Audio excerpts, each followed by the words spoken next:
Hello everyone, I am Pushpa Chandravanshi and I belongs to MSc Biotechnology 3rd Sem.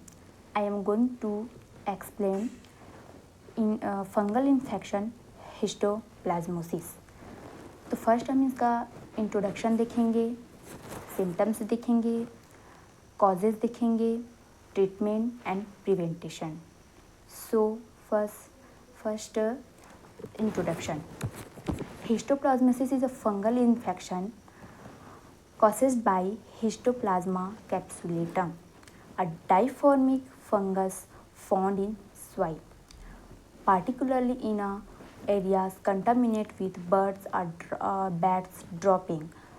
When drops are inhaled, they can infect the lungs and potentially spread to other parts of the body, especially in individual with weakened immune system.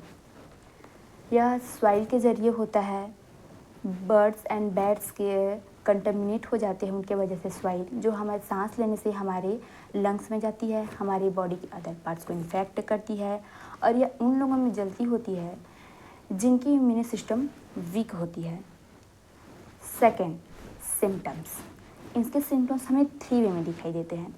अब first way है acute pulmonary histoplasmosis. Symptoms develop in 3 to 70 days of the exposure. इसमें high fever होते हैं, कफ होती है, chest pain होती है, headache होती है, ज्वाइंट पेन, मसल्स पेन होते हैं, नाइट स्वेट्स, रात को पसीने आते हैं। सेकेंड वे है इसकी क्रोनिक पल्मोनरी हिस्टोप्लाज्मोसिस। यह उन लोगों को जल्दी होती है जिनको पहले से ही लंग्स की प्रॉब्लम होती है। हाई कफ हो जाते हैं, इसमें बहुत ज़्यादा खांसी आने लग जाती है, वेट लॉस होते हैं, रात को पसीने आते हैं, थकावट महसूस होती है, चेस्ट में डिस्कम्फर्ट महसूस होता है, सांस लेने में दिक्कत होती है। थर्ड वे है इसका डिसमिनेटेड हिस्टोप्लाज्मोसिस। यह लंग्स के साथ बॉडी के अदर्स पार्ट्स को इन्फेक्ट करती है, हाई फीवर होता है, वेट लॉस होती है, एनीमिया, अल्सर, स्किन अल्सर होते हैं। Causes. Histoplasmosis is caused by inhaling spores of the histoplasma capsulatum fungus. This fungus is often found in soil enriched with bird or bat dropping, और यह mostly उन area में होती है जहाँ गर्म और नमी वाली होती है। ट्रीटमेंट, मिड केस,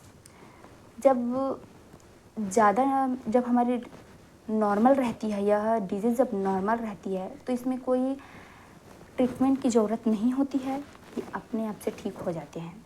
जब थोड़ी सी डेंजरस केस रहती है, normally dangerous, antifungal medicates such as itraconazole और कैटाकोजोनल आर टाइपिकली प्रेस्क्रिब्ड इन अ मोर जब जो ज़्यादा डेंजर होती है तो इन केसेस में intravenous antifungal and amphotericin B नाम की मेडिसिन प्रोवाइड की जाती है।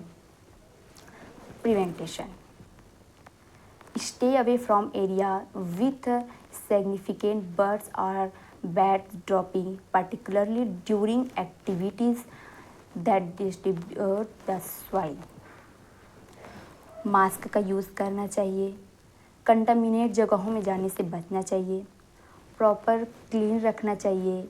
इन area where dropping are problem, proper clean and soil treatment can help reduce the risk of exposure. तो ये थी हमारी हिस्टोप्लाज्मोसिस जो एक फंगल इन्फेक्शन है उसके बारे में जानकारी। Thank you.